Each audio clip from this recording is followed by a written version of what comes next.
Welcome back, or just welcome to my channel. This video covers a bikepacking trip in Peru I completed in May of 2025. Hi, my name is Tony, and this year I've done some remarkably beautiful and remote bikepacking. In previous videos, I shared my journey through the mountains of northern Costa Rica and the circumnavigation of the Nicoya Peninsula, as well as the travel and circumnavigation to Ometepe Island in Nicaragua, and documented a side trip to the west coast in a little tourist town named San Juan del Sur. You can find these videos in a 4-part series on my channel. For this trip to Peru, a group of adjectives might be rugged mountains, hanging glaciers, blue water, switchbacks, solitude, wonderful people, and aggressive dogs. In this video, you will get to see what it's like to bike through some of the most beautiful mountains of northern Peru, labeled the Cordillera Blanca.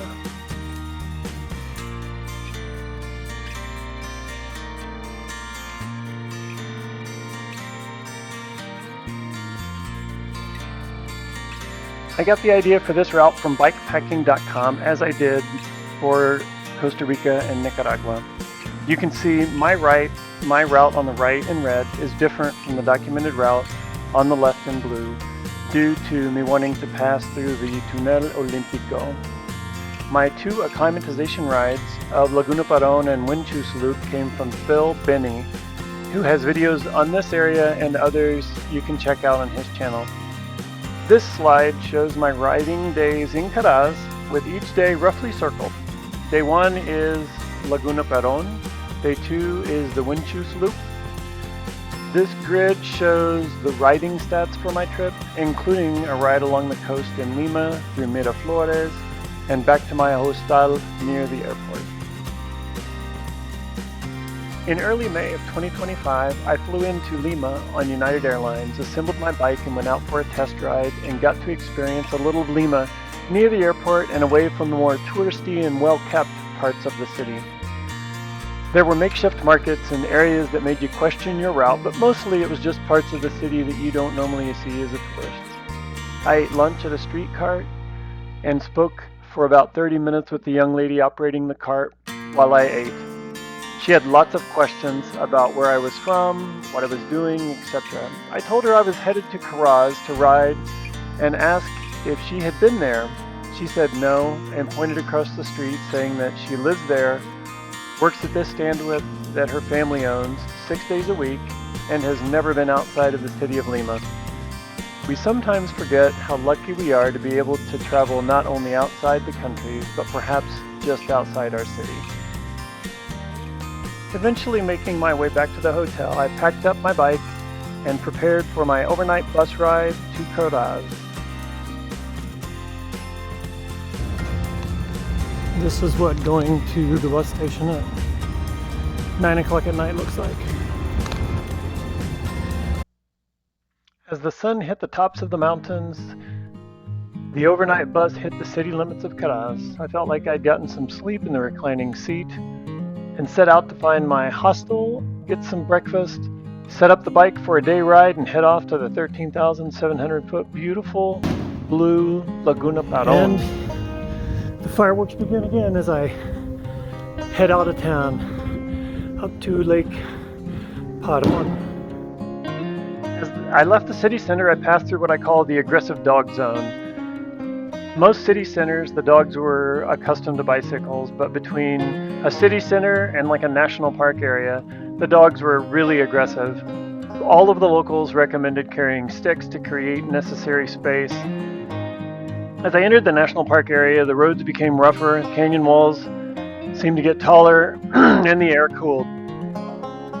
As the altitude went up, the big trees gave way to smaller trees and then mainly scrub brush. There were many switchbacks. It was a misty day, cool, but not cold, even though the altitude was nearing 13,000 feet.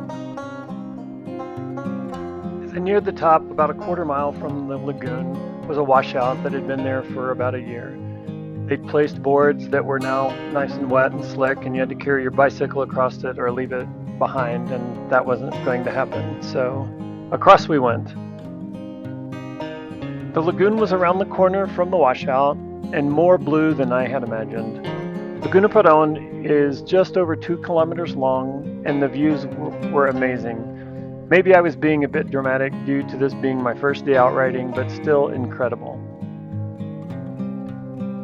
Another crossing of the Death Bridge, and I was on my coast towards the Dog Zone and Caraz. Dark was looming, but I made it back after car lights were necessary and before it was truly dark.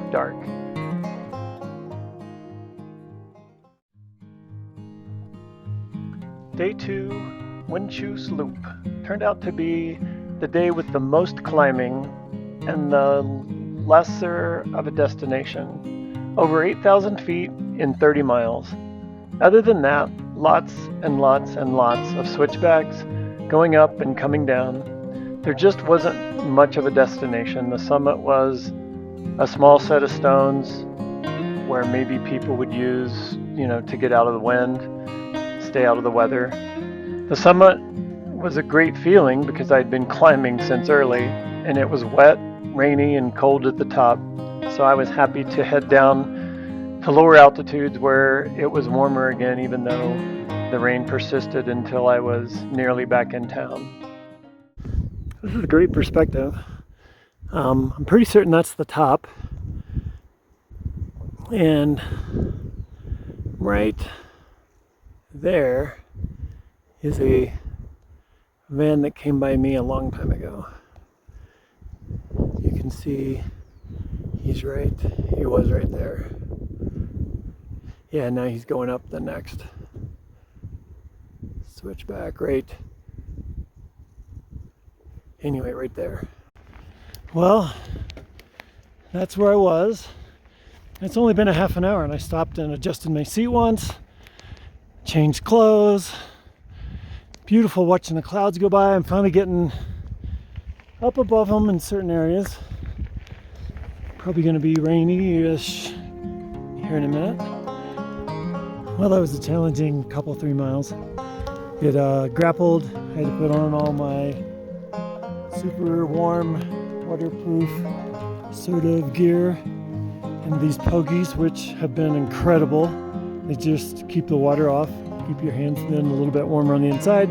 Now we're headed up there to go back down to town after I climb the whatever that is.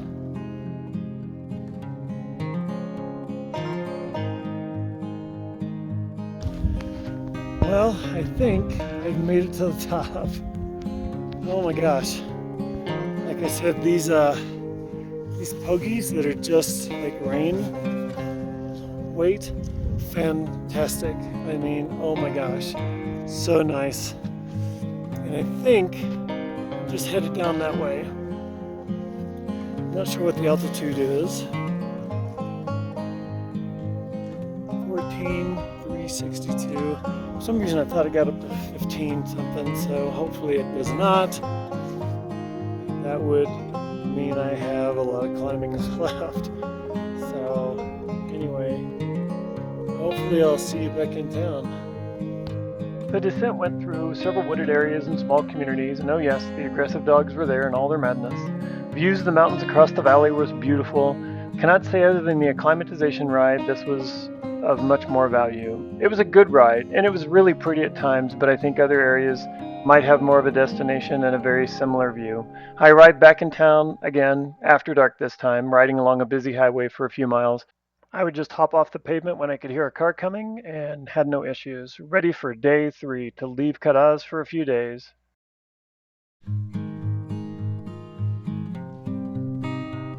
My Wahoo says I have an 8,402-foot climb in front of me. Luckily, today is only 20 miles and 3,500 feet. Today did feel short. I stopped at the market in Yungay for some wool gloves and still arrived by 3 p.m. My late lunch became my overnight, and I was allowed to pitch my tent inside for the night. It was raining a little bit. The owner's little girls, 2 little girls, spent the late afternoon asking me questions and being little kids. They wanted to see in the tent, touch the sleeping bag, and were just generally curious. The owners kept coming by to ask if the girls were bothering me, and I told them it was great practice for my Spanish. They eventually brought me some soup, bread and tea for my babysitting service. The adults were all huddled in the kitchen where it was warm, sitting around talking, nobody on their phone, no TV, just people interacting. In the morning, I had company for breakfast. As Mom ushered her off, there were some tears, and then I was left to pack and head up farther into the mountains. Day 4, 40 miles, 5,000 feet, from Humachaco to Yanama. To me, this sign reads, "No more aggressive dogs until you exit the park, heading down the other side of the pass." After 2,000 feet of climbing, from where I camped, at an elevation of roughly 12,500 feet, I found the start of the two blue lakes heading up the valley of Yanganuco. Goodbye, lakes. I will see you for several more hours, but you will get much, much smaller. There were so many switchbacks, so many my Wahoo computer couldn't separate them, even zoomed in to the max. I only have, I think, 6 or 7 more switchbacks to go. There's the Blue Lake. I mean, the switchbacks are just relentless, but at least, you know, it's rideable. Haven't had anything I couldn't ride yet. There's some road that's pretty rough like that right there, but I mean worse than that, really muddy, but not too bad. So, whew, I'm getting there. I think the road goes right up through there and then passing through the final switchbacks, I arrived at the summit pass for a final photo down through the beautiful valley. It was cold and wet, and I was ready to get down to some warmer air. Well, I made it. Right there's the cut through at the top. And now it is down, down, down, down, down. So how many waterfalls can we count? I'm not sure if you can even see them. There's 1, 2 up there, 3, 4, 5. That's the little ones up higher.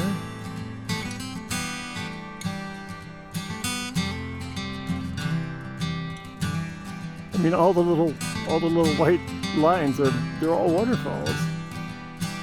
The more I descended, the warmer the air got, and the greener the surroundings, and the more comfortable the riding. It was an easy ride all the way to Yanama, and I quickly found a hostel. I got me some food, and I called it a night. Day 5, 40 miles, 4,500 feet of climbing from Yanama to Caraz. The yellow circles show where my track began to deviate from the documented route. My new route would include 10 miles of soft and at times soupy mud due to the rain. Luckily I had wide tires, and since it wasn't Colorado mud, where it immediately builds up and in about 100 feet stops your tire from rotating altogether, this mud just splattered everywhere. It was like being a kid again and riding through puddles after a rain on the farm back in Illinois where I grew up. Well, this was a fun crossing. It's a little too unknown. I just didn't want to go racing through it, so I sort of walked with my bike over. Super cool muddy waterfall, and then the big truck just went by. So up the muddy road we go. Eventually, hopefully, Caraz. So much mud. I can't video most of it because I'm afraid if I drop my phone I'd never find it and it would be ruined. But thick, soupy, like nasty mud, but it doesn't stick to your tires, it just flips all over everything else.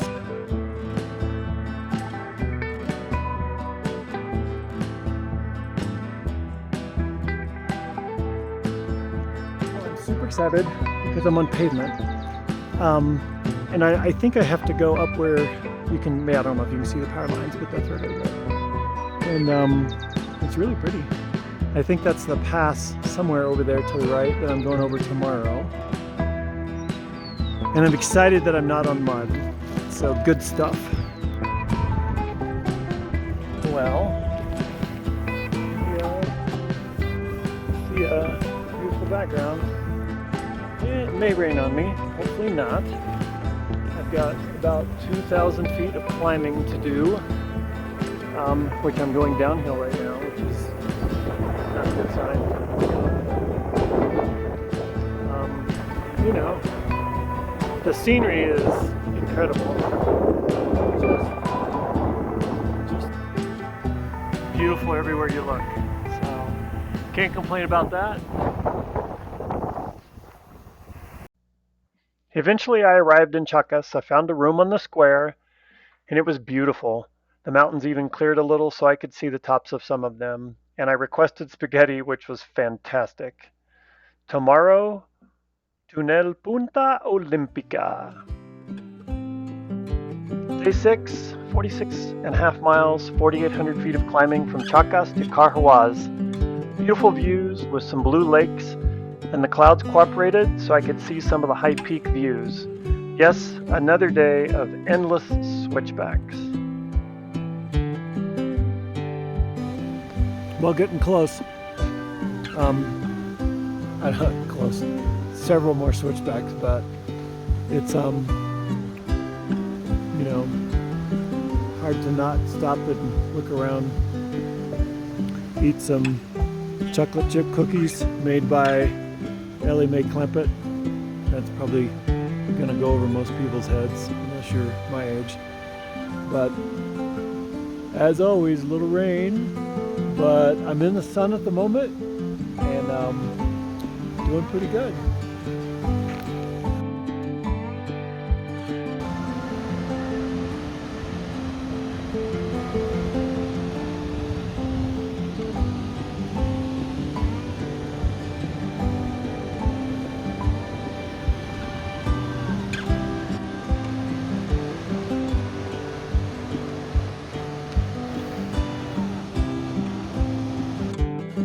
I finally made it up the switchbacks, all good pavement this time, and over 15,000 feet.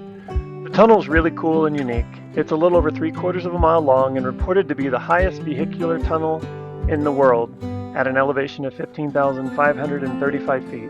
Another unique factor is that you need your headlamp. No lights in this tunnel. As you go in one side, the light turns into a little white dot, and eventually the little white dot in front of you grows into an exit. Here comes the truck. Actually, this is the bus.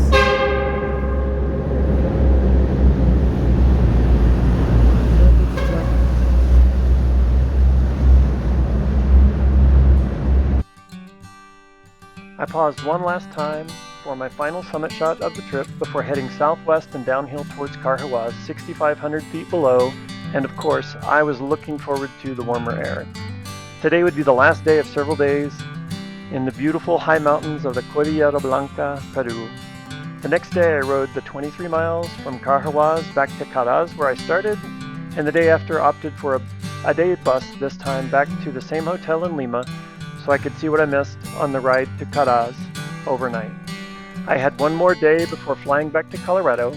I rode 30-some miles that day from my hotel to the coast down to Miraflores, wandering around the touristy areas, and then back through the city center on bike trails that, although were located amongst heavy traffic, are infinitely better than trying to share the lanes with the heavy traffic. Overall, a great trip. Watching this video, I hope you feel like you have experienced a small taste of what this part of Peru has to offer.